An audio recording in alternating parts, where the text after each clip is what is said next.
Welcome back to the Library Wonder. Today we have another author spotlight for you, this time covering Rosie, aka Melted Bee. With fingers gifted with the art of isolation, she will make you feel loneliness as if you truly were the character in her works. The first book you come across is covered with a rusted warning sign. Rust.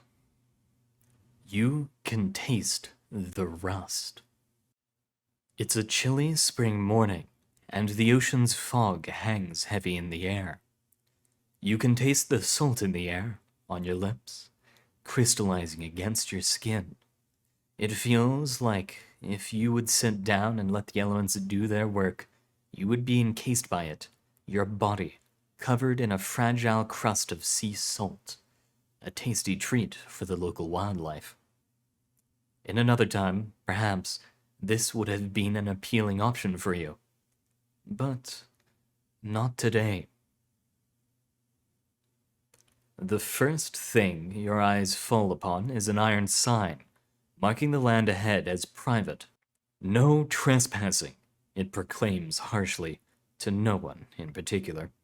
It stands as a sentry, blocking your path as best it can with its sheet metal body. It, like you, has suffered greatly from the elements. The salt in the air has caused much of the low-quality iron sheet metal to rust and wither away. Some letters are falling off, and in due time the sign will lose its voice, though it is still able to be understood today. You turn and ponder the sign further, watching the sign scream its message into the world, slowly letting the salt and the water eat away at its body until it finally goes hoarse. You think about the times you had fruitlessly shouted your message into the void.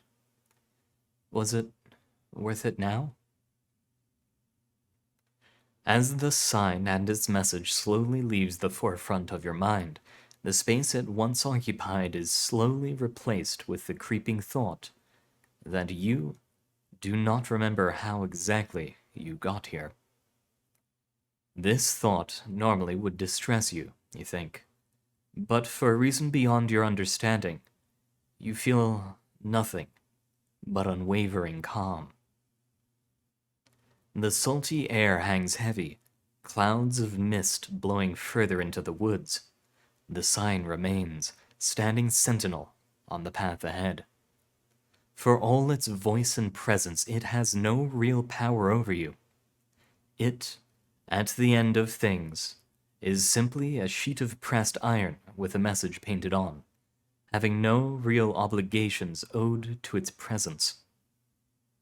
As such, you pass by, rubbing your hand against the rough rust coating. The sign does not object, it simply stands as it always has, shouting its message to the world. You leave the sign behind, naught but a passing memory in a new world. A world which seems more and more alien as time goes on, yet crushingly familiar. The weight of this familiarity presses down with your footfalls as you ascend the hill ahead. Below you lies a small ocean town, something you have seen many times in your journeys up and down the Pacific coast. Each ocean town seems to have a similar set of features, all of which you see here in this place. Houses with faded peeling paint, an abundance of sailboats with their masts creaking in the wind, and an empty main street. Though towns like this usually aren't busy, this place in particular seems exceptionally quiet and still.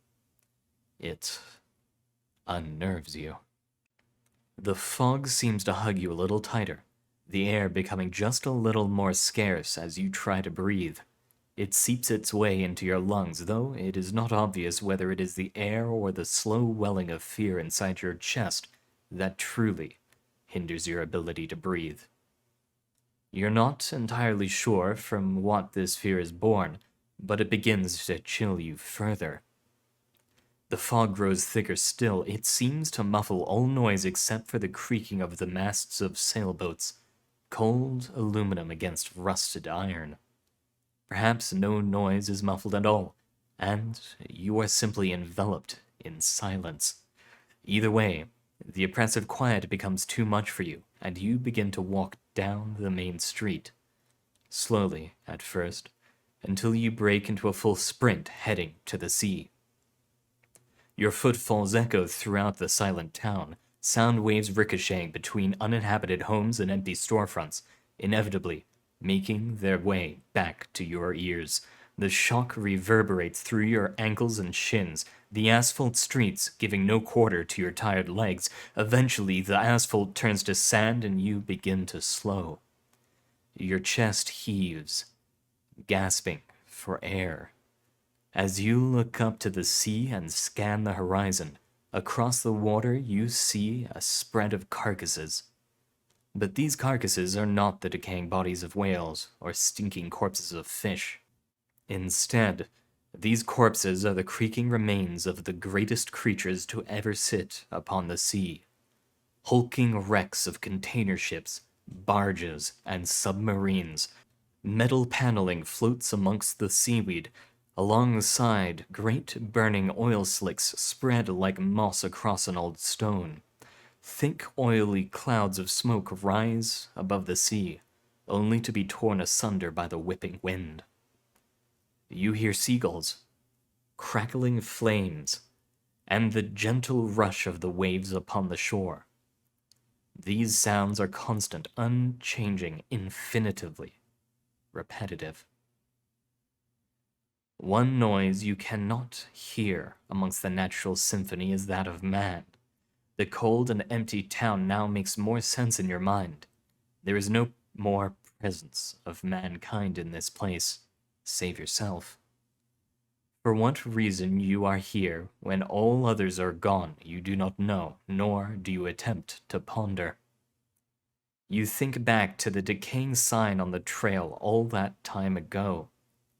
Though it was, in reality, only moments ago you were facing this sign. The concept of time has begun to lose its meaning. To you, it feels as if it had been years since the sign stood in your path, staring out to sea now. The crumbling hulks of mankind's innovation occupy the same dark corner of your mind as the sign did. Both projecting their messages into the world until they finally collapse, creeping corrosion and the inevitability of nature taking its toll.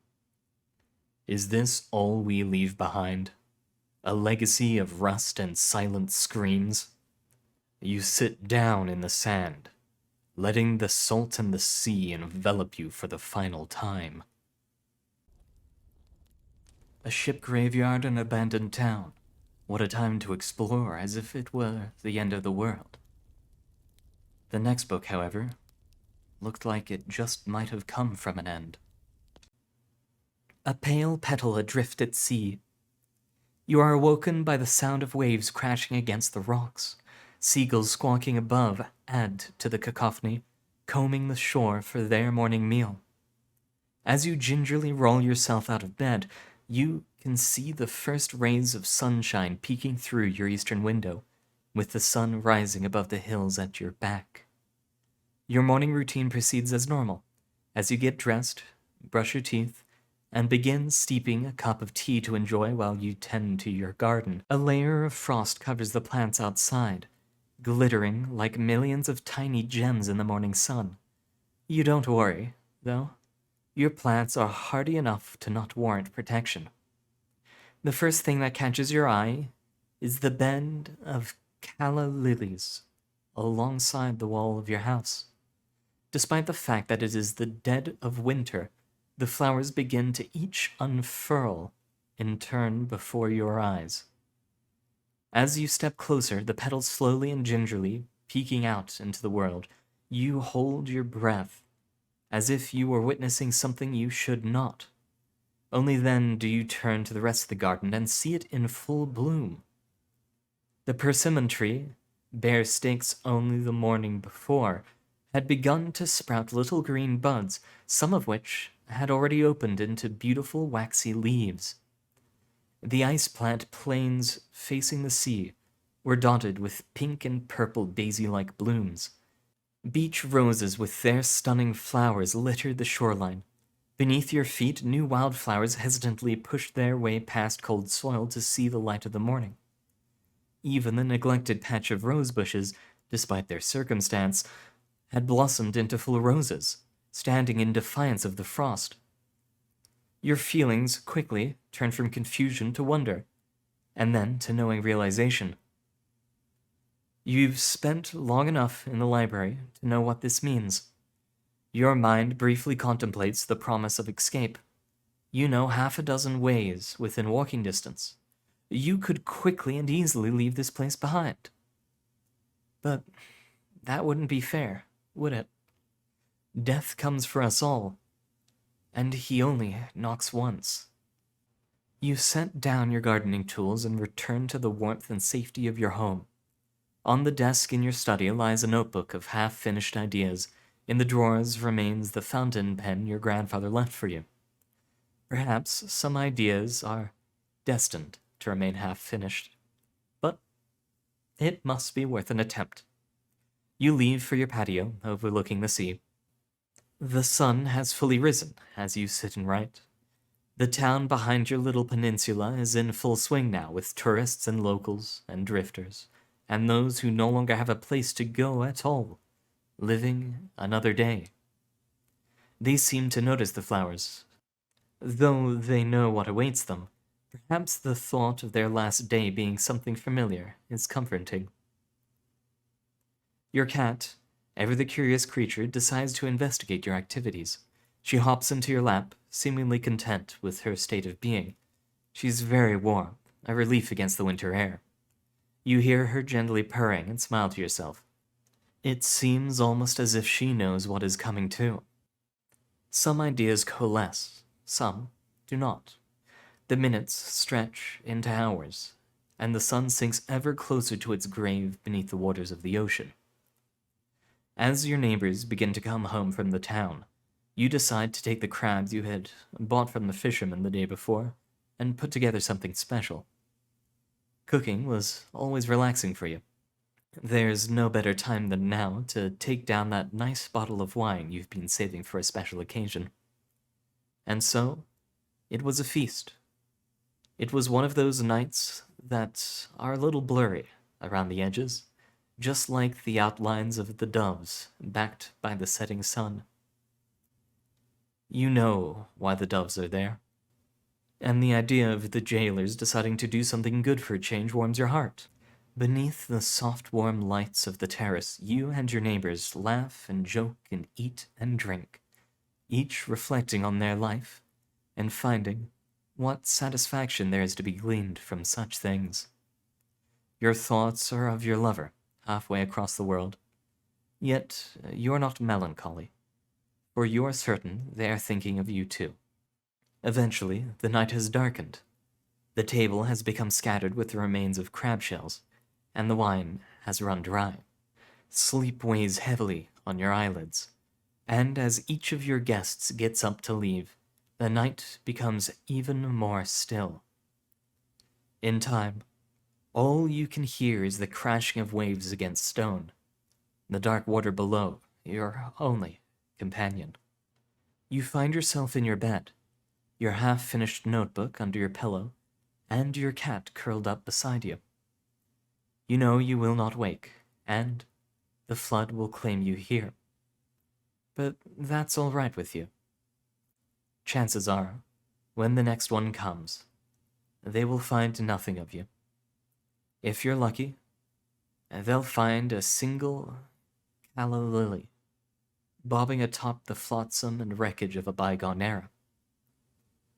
You'll be under there, with your bones and your words and your love. And isn't that what matters? Now we have seen one of the ends, through one of the SCP-001s. You move on to the next book. This book appears to be emitting a dim light. Streetlights. Dry, still air, with a tinge of sweetness on my lip, the street light stands at the end of the road. Sentinel, a watchful guardian for those too young to protect themselves. It follows me still, though different in form, aged and weathered and worn, but remaining the same orange light, a sodium vapor heart. You are sanctuary. On cold nights and lonely hours, I can rest my head on your luminous shoulder. The one moment this crushing world seems to abate. Rain and snow and choking ash, you remain always vigilant. Your sodium glow never dimmed, even when the burning's winds of change assail us from all sides, and as the little deaths of doubt and remorse and insecurity tear at our foundation like a pack of wolves, gnawing and gnashing and screaming ever so quietly in our battered ears, while the world seems to decay around us and the daytime seems so foreign. 1,000 dismembered voices whispering from unseen corners. It was always you and me. Always our copper veins and glass eyes and sodium vapor hearts. The streetlight and the lone girl beneath it. Always and forever. What a wonderful way to talk about something as mundane as a streetlight. The next one, however, seems to be covered by some sort of dust. Is this from the moon? Forever mankind. The cabin radio crackled to life. The astronauts, cramped as they were all sent to lift off the surface of the moon and rendezvous with their craft in orbit. The two men had spent 48 hours on this desolate rock, watching their home hang unmoving in the sky, as if it were some great blue lamp. Outside the cabin window, the lunar regolith sat still and silent, undisturbed by wind or rain. Looking out at this bleak, colorless landscape, the men each sat, unsure whether to miss the embrace of the moon or eagerly await what lay for them back on Earth. Fate has ordained that the men who went to the moon to explore in peace will stay on the moon to rest in peace. The men have no more time to ponder. As their path home orbits overhead, their third comrade waiting for them, Captain Marcus de Souza flipped the switch to ignite stage separation. To anyone who would have been watching, and to all those viewing through the TV cameras set up outside the lunar exploration module, a spray of debris coated the lunar surface as the explosive bolts separated the descent and ascent stages. Instead of lofting the lunar ascent stage into its graceful path to orbit, though, the cabin jumped, listed, and fell back into the cradle of the LEM. Those brave men, Marcus de Souza and Luke Abraham, know that there is no hope for their recovery, but they also know that there is hope for mankind in their sacrifice. As the millions viewing back on planet Earth watched in horror, the LEM is wrapped in a spray of sickly red gas. Though they may not have known what this meant, the astronauts aboard the vessel certainly did. It does not need to be said. The cabin remained silent until Luke Abraham put his hand to the radio transmitter. Houston, we've had a fuel leak on the APS. Please advise. Over. Though he had asked for solutions, Abraham already understood what this meant. There was no redundant propellant in the APS. There was no redundant engine. For all the work the engineers had put in to make every system redundant, this was the one system with no failsafe. Abraham understood. It ended here. These two men are laying down their lives in mankind's most noble goal, the search for truth and understanding. Houston responded quickly, confirming what the two astronauts already knew. There are no redundancies on the APS. If there's a fuel leakage... The transmission cut off. The men did not bother asking for clarification. It was now clearly understood by both parties they would not be making it off the moon. They faced the possibility of death, not with panicking or pleading, but with the same stern attitude they applied to everything else. Even before the two men were selected to be the descent crew, they had understood their profession carried with it the risk of dying in the cold void of space, far outside the grasp of their home. The orbiter, their third comrade trapped within, flew by, and with it, their last hope of salvation. It hung suspended above the pitch-black sky, some shining artificial star, emblematic of the hubris of mankind. They will be mourned by their families and friends. They will be mourned by their nation. They will be mourned by the people of the world. They will be mourned by a Mother Earth that dared send 2 of her sons into the unknown. The astronauts knew their battery was depleting, and quite rapidly. They came to a wordless agreement to split the time left between them, and talk to those whom they had anything left to say.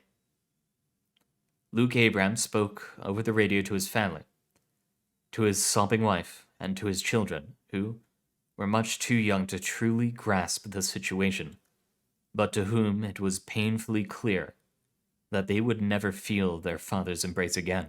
As he listened, De Souza looked out the cabin window to the tranquil lunar landscape stretching to infinity in his eyes. These are the sands of time, he thought.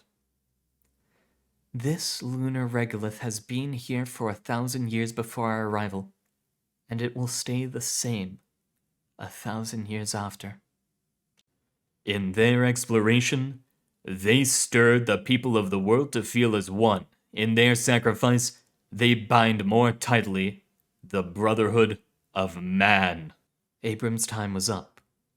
As he said a tearful goodbye to the family he left, 240,000 miles away, over the radio, Marcus headed for the receiver. While he began to bid farewell to those he loved, Abraham began to dress himself in a spacesuit. Once De Souza's line went dead, he turned and did the same. In ancient days, men looked at stars and saw their heroes in the constellations. In modern times, we do much the same, but our heroes are epic men of flesh and blood. Turning towards the airlock, both men stepped through the chamber and out into the harsh light of the lunar surface. Their feet, for the last time, kicked up undisturbed lunar regolith as the men headed for a nearby stone. Made of the same basalt which had been flung off the surface of the earth billions of years ago, the men figured that if they were to die here, they should at least die on a remnant of their home.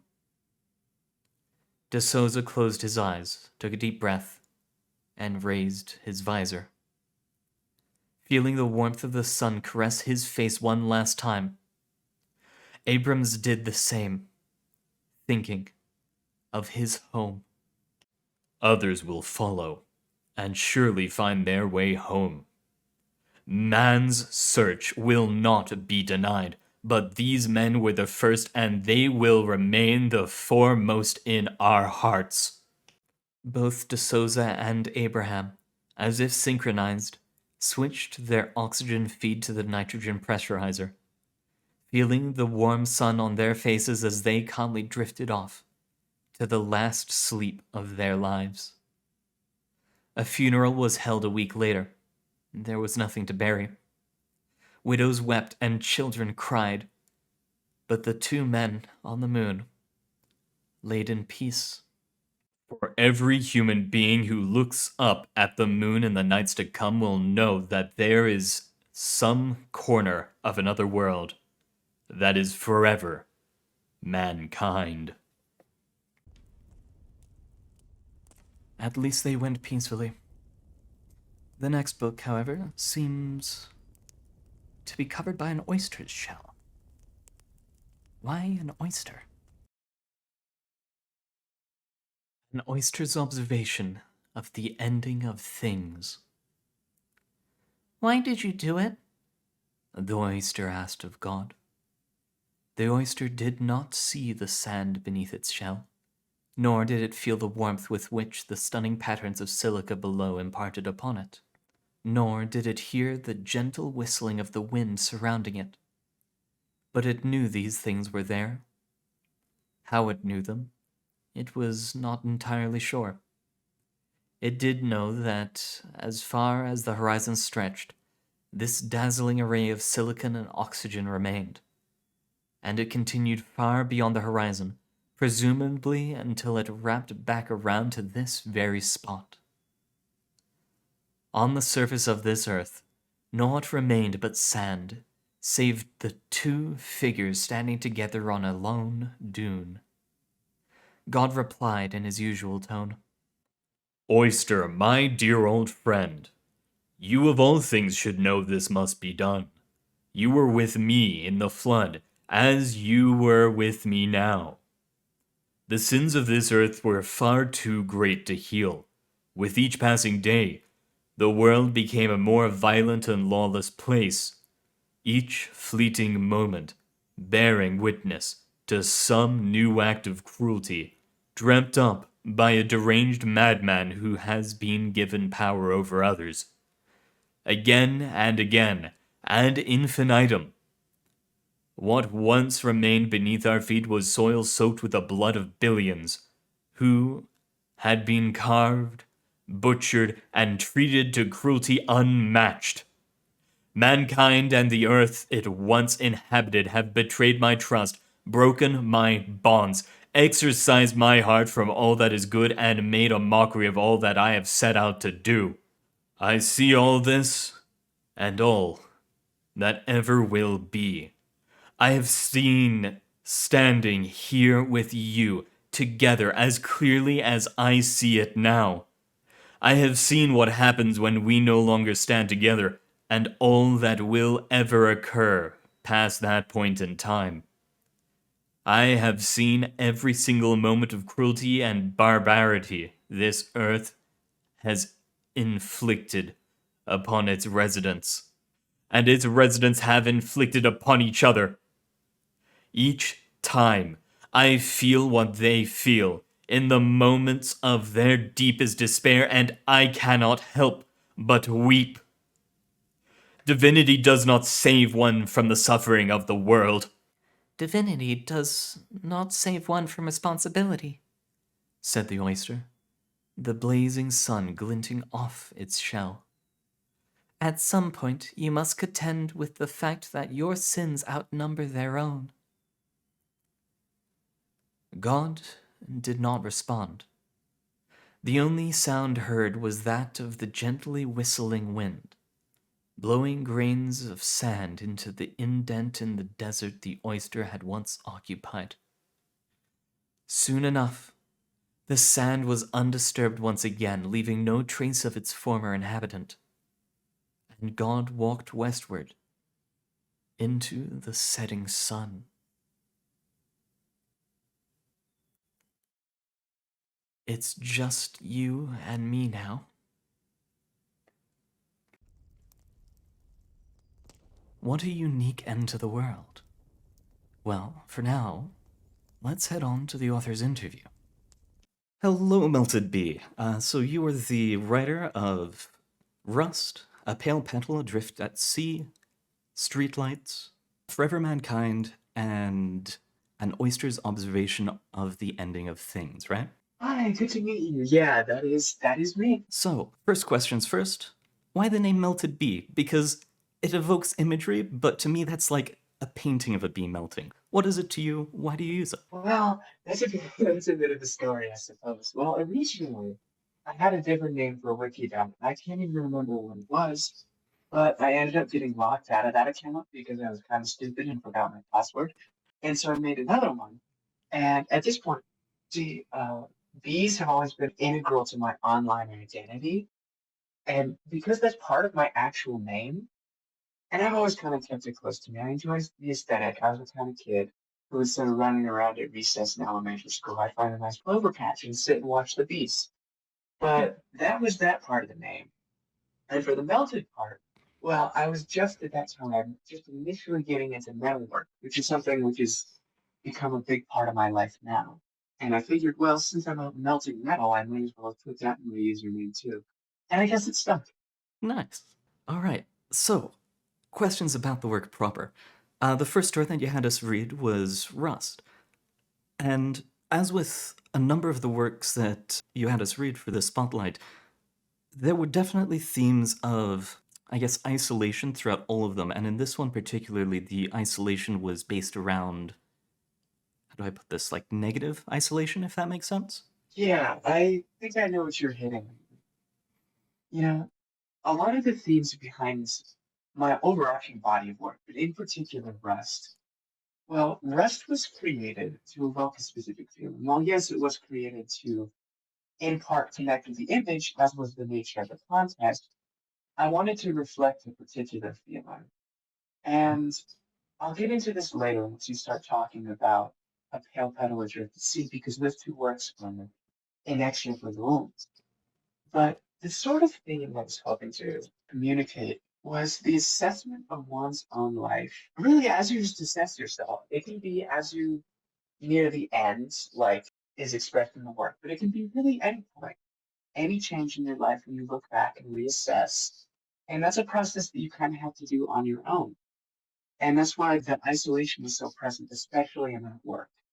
Because to look back and assess and understand where you've come from and where you are going next, it's a very individual process and something not a lot of people realize.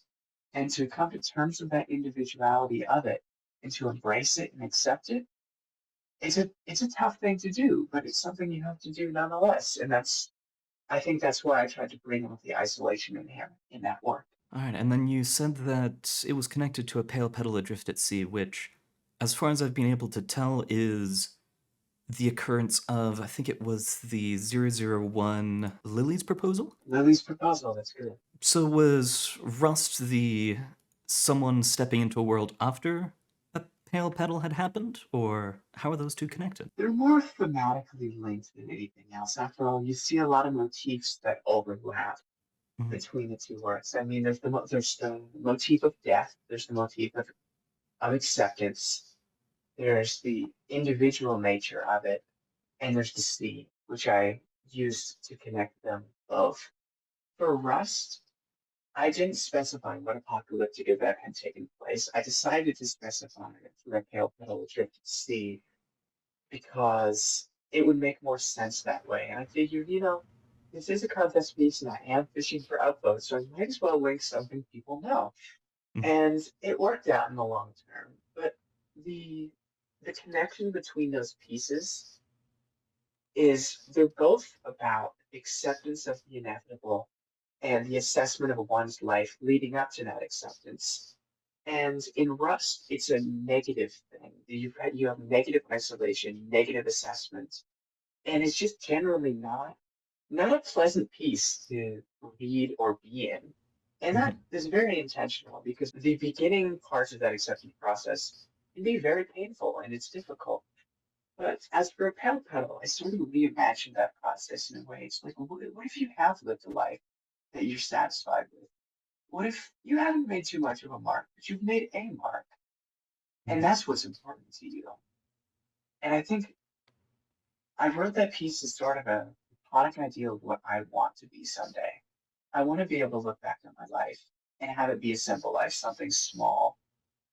But look back and say, I was happy. I did this right. And if I have to die tomorrow, that's all right with me. Rest is the inverse. Rest is what impacts I made don't matter. And that is kind of a terrible thing to be faced with at the end. And it's sort of something you want to avoid. And those two pieces are opposite sides of a coin in that sense. And that's how they're linked. All right. And then the next one was Streetlights. Why did you come up with the idea to write a poem about streetlights? Because It is one of the things that, especially for people who live in cities and such, is very, very mundane, but you've written it in such a way that makes it unique and pleasantly special, if that makes sense. Yeah, well, that's how I like to look at life, you know? I've had enough excitement in my life for one lifetime, and I'd like to take it easy going forward. Just simple, mundane things, but I like to look at them in a way that kind of inspires beauty. There's not there's not too much that you owe a streetlight or that a streetlight owes you, or harm a streetlight can bring into your life, but you can look at it in such a way as it can bring you joy. Mhm. And that's part of the reason why I wrote a story about streetlights in particular. And for the rest of it, streetlights as a motif have kind of appeared a lot in my life. And this piece was written out of a bit of homesickness and kind of reminiscent about a time that wasn't so peaceful because I've just left home to go to college, and I'd like to say I'm doing very well. I'm having a great time here, but just kind of reminiscing about times where things weren't so great back home. But I got through that, didn't I? And it's important to remember what you did and how you did it. And streetlights were a motif that came to me a lot because, well, there are a few reasons for that. First of all, I do not have the greatest memory in the world. I actually have a pretty terrible memory, especially when it comes to my memories being oriented in time. Anything that happened more than 6 months ago, I couldn't tell you if it was a year, 5 years, 3 years, what have you. I don't know Mhm. why. That's just the way it is. But that's part of why I write in order to get everything in order and maintain what memories I do have, put them to page so I can really recall. Streetlights show up in my memory more than I'd expect them to, be it after a long day of hanging out with friends and walking home and seeing streetlights, like, that's something particular. Linking back to another one of my works, which you didn't read here, but streetlights and moonlight in particular is a big motif in, well, Her Moonlit, which is a big part of both my life and my writing career. And especially just before I left home, I used to go out riding my bike a lot. And when I was tired, I'd find a place and sit under a streetlight somewhere and just think. And it was those days, or those nights really, where I'd go out and just think under a streetlight that I was able to coalesce exactly what I was feeling and what I was going through. And well, that helped me get through it. And it's just moments like that, something so mundane that it can really kind of pop out at you and be something unique, even when you weren't expecting it. And that piece in general was just, it was kind of a just revisitation of what I've existed through and how much better things are now. And it felt good to write it. And that's why I did. Yeah, and then the next piece was Forever Mankind, which I believe is a fictional piece because I'm not too familiar with all the moon landings. Um, about two people, who was it? Marcus de Souza and Luke Abraham, I believe, who made it to the moon and would never make it back home. And what was it that caused you to write this piece? Because I don't think there are very many people who think about what would happen if someone were to die on the moon. Well, there are a couple inspirations for this. I like I like kind of aerospace history from like the 60s to the 80s and maybe a little bit of the 90s.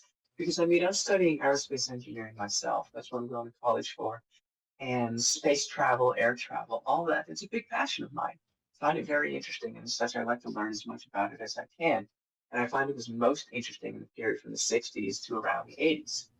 And as such, if I'm writing a fictionalized piece, I'm not going to go do sci-fi. In fact, I kind of hate sci-fi as a genre for a lot of reasons. But if I'm going to write a space-based piece, it's going to be set in that era. And I wanted Mhm. to write something about my passions because I had at that time not been doing as much of that as I'd like to. Another inspiration for this piece was if you read through it, there are the bits in italics. And if you go to the discussion page, well, that goes on further to explain that those italicized pieces are part of a real speech that was written for, I believe, Richard Nixon in the event that the Apollo 11 crew would not make it off the surface of the moon. Oh, And the fact that that was written and the fact that that could have been presented had something gone wrong during that mission, that that was quite profound to me that this is a speech that a sitting president could have given to a grieving nation who had just lost some of their most famed heroes. And the idea of what would have happened in such a scenario kind of captured my imagination. I decided to think about it. Like, what would the failure point realistically be on a moon landing and return? And it turns out the the hypergonic motor of the lunar ascent module, there were no fail-safes. And just about everything else on that mission, there was a fail-safe. That particular motor didn't have one. So if something went wrong on that motor, there would be no way they were getting off the moon. And to just think about what they must have been going through in that moment, their acceptance of the inevitable. I mean, this is something they came into the mission fully prepared to understand, and what they'd have to go through, and realizing that, maybe it would have been a lot easier for them than it would have been for their family and their nation back on Earth. Hence why I wrote the ending like I did, and the men on the moon laid in peace, because they were in peace. They had not completed their mission, but they'd done their best. And, well, they were left there on the moon. The people left behind would have to pick up the pieces. The space program would go through a rocky period. They might not send any more people to the moon. They might. But, Mhm. they get to lie there in peace. They're not home, but they're the first dead on a celestial body that's not ours. If I might take a moment and shout out one of my favorite authors, William Saroyan. Well, he had a short story called Madness in the Family. And that was a story about his experience as an Armenian immigrant in Fresno, California. And well, it's a bit of a comedic piece about just about everyone in his family would go mad at some point or another. Sometimes they get better and sometimes they wouldn't. But I forget the exact name of the man. But he suffered a new kind of madness in this new world that he had moved into. And that was he needed somebody to die in the new world in California, in Fresno, in order for him to be at peace again. Because how can you know if a place is truly your homeland until you've buried one of your own there? And I think that was also an inspiration for me because to this date, we've had people die in space. We've had people die off the surface of the planet, but we've never had anyone die on another celestial body. And I find that both impressive and quite odd, because how could we really claim the solar system our own if we haven't laid our dead to rest there? And that was part of the imagination process behind Forever Mankind. What would happen if we put a man on the moon and left him there? So yeah, The last story that we read then was an oyster's observation of the ending of things. Why an oyster? you know, frankly, I don't know. If you if you've ever written, sometimes you'll have a line that just pops up in your head, and you can't get it out of your head until you put it to paper. And Mhm. one day, I had come I had come home from rowing practice, and I was in the shower. I was freezing because it was the winter, and I had the shower cranked up as high as possible. It was very hot. It hurt because the ice crystals in your skin and all that. But then it feels better after a while. And as I'm sitting there in the shower thinking, something just kind of snapped, and I just heard, "Why did you do it?" the oyster asked of God. And for some reason, no matter how hard I tried, I couldn't get that line out of my head. And it just kept sitting there and sitting there until about a day later, I decided to sit down and think of a story. And I figured it makes sense for an oyster to talk to God because an oyster is a creature we don't give much consideration. We think of ourselves humans as kind of the peak, the pinnacle of life on Earth. Because, I mean, we have taken over and subjugated just about every creature on this planet. And yet, the oyster's one of many we give no thought to. It's simply something for us to enjoy when we want to eat and ignore when we want to walk on the beach. And, well, the idea of a creature like that, something that small and insignificant to us, being left behind instead of ourselves, I found that a very interesting idea. And for God to leave only one other oyster on the on the surface of the earth after he decided to turn it all to sand. That idea and that visualization kind of just, it really captured me.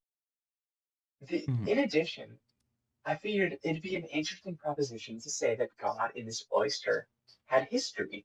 Because, I mean, they do talk to each other like they know each other, like they're confidants almost. And I figured God's picked this one particular oyster to be a bit of a confidant in his whole idea of creation.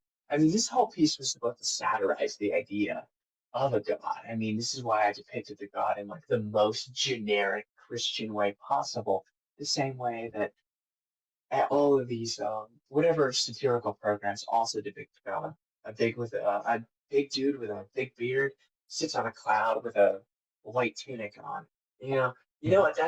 That's a great way to kind of like lampoon the idea of there being a God out there. Because if there is a God, I mean, yeah, he might be omnipotent, but he's definitely not all good. In Right. fact, if there is a God, I like to think of it in the Greek way of things. If if there is a God, he or she is just as likely to be human as the rest of us. All these same human wants, desires, logical fallacies, hatred, all of that is just as likely to be present in a God as it is in any of us. You know, I found it kind of funny in the Discord. I have a recurring line. It's shown up in a couple of different conversations, but I've said, if God exists, it is our responsibility to kill him. And I figured that this piece and Oyster's observation of the ending of things is kind of the truest expression of that. Because if there is a God, he's just likely to be as petty and hateful and illogical as any of the rest of us, except with unchecked power. And who would Mhm. want to live in a world where we worship that? You know? Yeah. I figured the oyster was the best way to tell that story because the oyster, by being so far detached from humanity, just a simple creature, serves as the perfect foil to the culmination of humanity, which is God, the culmination of all of our power and all of our follies and all of our faults. All right. And then the last few questions, as has become tradition. What does the Wonders Library mean to you? Oh, that's a great question. Well, the Wonders Library to me is something of, it's a community first and foremost. It's a place where I actually have friends that I can talk to that aren't people I know in real life. And it is quite nice to be able to be out to people in the Wonders Library that I'm not exactly out with in real life. And as well, it's a community of people that share similar interests and passions to me. And while I'll admit, first and foremost, I am an engineer and a metal worker, but writing is a big passion of mine. Being able to share that passion with people I care about and also see the difference of perspectives is something that, for me, it's very helpful, not in order to just share my work, but also to build my skills in such a way that I can grow and improve in ways that I otherwise wouldn't. I mean, in my line of work, there's not too much opportunities to be able to get better at writing unless you're writing technical reports. And Mhm. I'd like to be able to expand my skills in a variety of different directions. And the Wonders Library provides the perfect opportunity to do that. It's a very friendly place and a place that I just enjoy being. All right. And then the last question. Is there anyone you would like to recommend to have the spotlight shone on them next? Snapdragon, the fact that I went before Snapdragon is frankly criminal. I don't blame you. I blame the other people for not recommending Snapdragon. Yeah, honestly, I'm surprised he hasn't been recommended. I know. I think the fact that Snapdragon exists and puts all this good work out is taken as just kind of like a pillar of the community. Nobody really acknowledges it, but we're all happy it's there. I think my favorite work of Snapdragons is, I forget the exact title, which is quite embarrassing. I think it's In Which a Scarecrow, um, something that starts with In Which a Scarecrow. I'm so sorry, Snapdragon, if you're listening, but that is one of my favorite works. And make sure that one's read in the next one. The Snapdragon as an admin is, I mean, we're kind of close. I mean, I'm a moderator of the community. Snapdragon is an admin, and they're just wonderful to be around, have an amazing body of work, and have been a pillar of this community for a long time. and I'm sure they would have some wonderful insights from the community as well. I'd like to recommend another one of my staff colleagues, that being Lan 2D. Lan has, I feel, a vibe that's almost similar to Stygian's in the sense that their work evokes similar ideals. They have some amazing contest pieces. They actually tied for second place in the Picture Palooza contest. And while I think their work definitely outperforms mine, it's just the luck of the draw, you know? There was also some weird stuff in that contest. I'm not going to go over here, but it was all just kind of weird. But Land's work is frankly quite amazing, and I'd love to see them being interviewed and have their work read. It'd be long overdue. All right. Well, thank you very much. It's been an honor to be able to interview you. You're very welcome. It's been an honor to be interviewed. Thank you. All right, and that's the end of our author spotlight. Thank you very much for coming, Rosie. It's been an honor working with you, and to everyone else, good luck out there.